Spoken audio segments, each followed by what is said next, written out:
Delighted to be here, and congratulations for organizing this at such scale and at a very opportune time.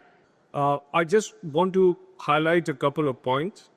The first is that in terms of the human resource and expertise that would be required in semicon, the first and the foremost, and we need to demarcate these, the first and the foremost is the research work.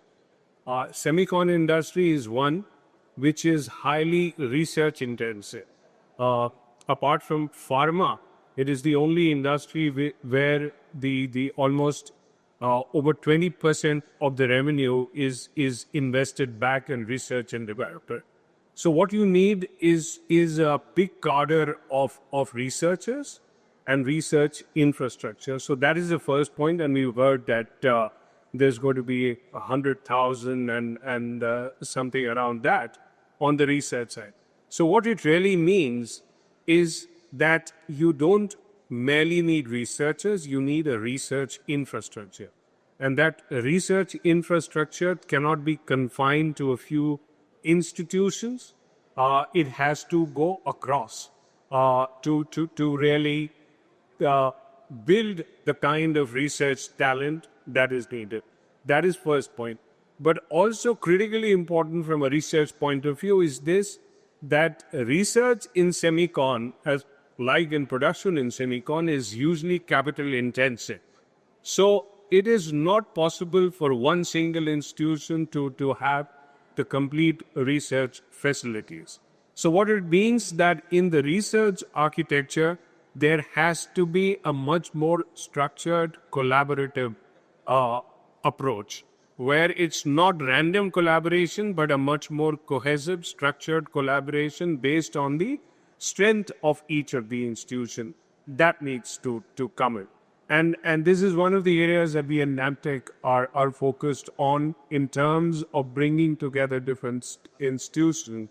The second element is that in terms of you then require two kinds of skilling and higher education initiative. One at the technician level, which is the grassroots, where these technicians, given all the AI and the modern technology that is there, need to be converted to technologists so that they are not mere technicians, and there is a lot of upskilling required in that space. And the second element, which is the freshers who come, who need teaching, there is a very important need for the educational institutions to get connected to the industry, to take use cases, to take test beds, where a lot of this education is rooted in an industrial ecosystem. You need the kind of labs that are replica of industrial ecosystem. And whether it is technician training or graduate engineers training, the kind of facilities that you need to provide have to be at par.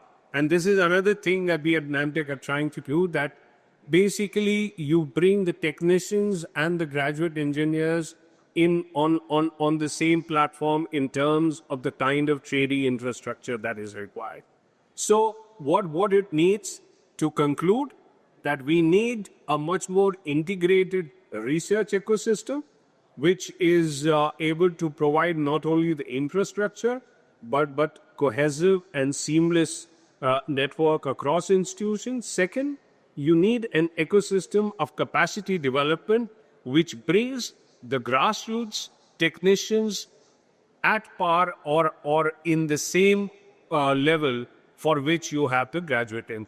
Just want to make one point on the quality and quantity bit. For me, it's not a quality versus quantity issue. It's both of them in the current context need to go together. So that's one point where quality is essential, but quality in today's world needs quantity as well. On the research side, it is critically important that we build our infrastructure and we bring industry and academia collaboration much more closer on research. That is something which is missing. In pharma, you see that happens quite a lot globally. less in India, even in pharma.